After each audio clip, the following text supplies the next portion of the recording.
Can your child read words and spell words? And how do I know how to help my child succeed in reading?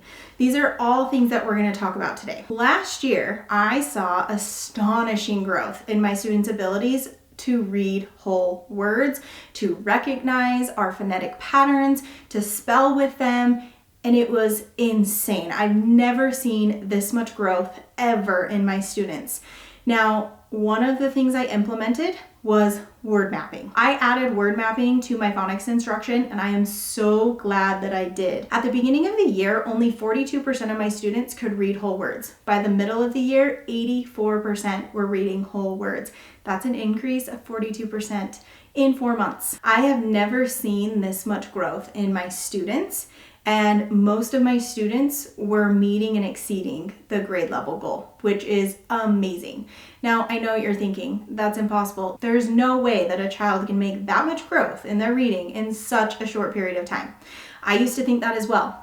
But as I have learned more about how we learn to read and the effective and research-based strategies we can use, I know for a fact that we can get all kids fluently reading and writing. When we know better, we can do better. There are 5 critical components for effective reading instruction: phonemic awareness, phonics, fluency, vocabulary, and comprehension. There are 26 letters in our alphabet, but 44 sounds or phonemes in English. Now we're going to talk about phonics and spelling through phoneme grapheme mapping, which is the sound with the letter, or word mapping, and why it's an important piece to your child's success in reading. First off, let's talk about phonemes and graphemes. Phonemes are the sounds that letters make, and the graphemes are the printed units that match that sound.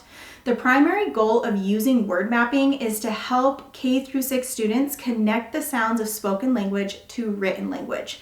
This will help the child gain confidence by strengthening their foundational reading and writing skills. For students to be successful in word mapping, they will need to be solid in phonemic awareness, which is a completely auditory skill of identifying and manipulating sounds in spoken language and breaking their words into the phonemes. So for example, a student must be able to segment sounds in a word like tap, so they would say t-app, or blend it by being told the sounds, so the teacher says t-app, and they can say tap. These skills are the foundations needed to build toward reading fluency. Reading fluency is the speed, accuracy, and automaticity of reading words in a text. When students have fluency in reading, they can move on to comprehension, which is the ability to understand others through listening or reading. Before fluency and comprehension are mastered, the students need to have the skill of decoding. Decoding involves using knowledge of phonemes, which are our sounds, and graphemes, which are the letter correspondence, to read words accurately and fluently. When children learn to map the sounds in words onto their written representation, they become better equipped to decode unfamiliar words. This is particularly important for children who struggle with reading, as decoding is a key factor in reading comprehension. Word mapping also increases a child's spelling skills. When children learn to map the sounds of words into their written representations, they begin to understand the rules and patterns of spelling in English language. This allows them to spell words more accurately with greater ease. Good spelling skills are important not just for writing, but also for reading.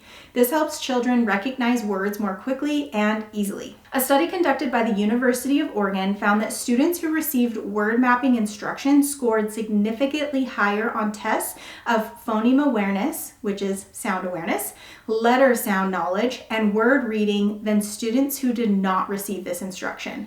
Additionally, a study found that explicit phonics instruction, which includes word mapping, has a positive impact on students' decoding, spelling, and reading comprehension skills. When testing students on various texts, you start to see how important vocabulary is in a child's success in reading.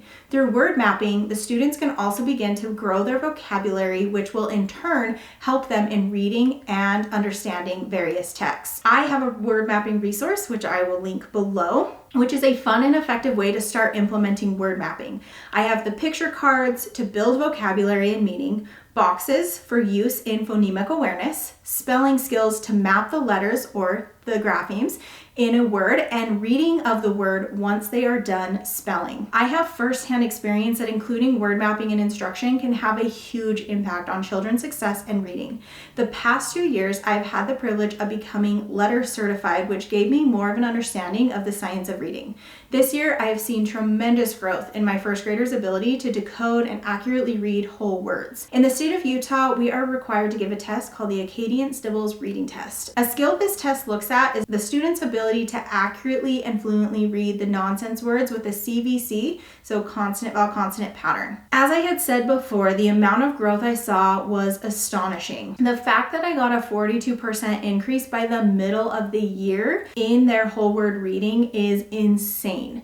The biggest shift that I took to the instruction was adding my word mapping, and I can full-heartedly say that it made all the difference. Now, this isn't the only strategy I used. I also used spiral review or retrieval practice of the 6-syllable types of reading and writing. I also have a video that I did about the 6-syllable types if you're interested, as well as practice in reading nonsense words, following the 6-syllable type patterns, and reading these patterns in text. Research has shown that explicit phonics instruction, which includes word mapping, is an effective way to teach these skills to students in grades K through 6. By teaching word mapping, we can help students develop the foundational skills they need to become confident and successful readers and writers. Now, in public schools, I will say that they have these specific skills that they have to master, but if your child has not mastered that, that's okay. Start where your child is at and go from there. I have word mapping for consonant vowel consonant words, which is what they work on in kindergarten, and then also in the beginning of first grade. I have digraphs, I have blends, I have vowel teams, I have diphthongs, I have R-controlled vowels. All of the patterns that they're going to be learning from K through 2 are the patterns I have. So make sure you check out where your child's at. If you don't know, I also have assessments that I'll link below. And let's make sure that everybody becomes a successful reader and writer. I hope this information was helpful, and we'll see you next time.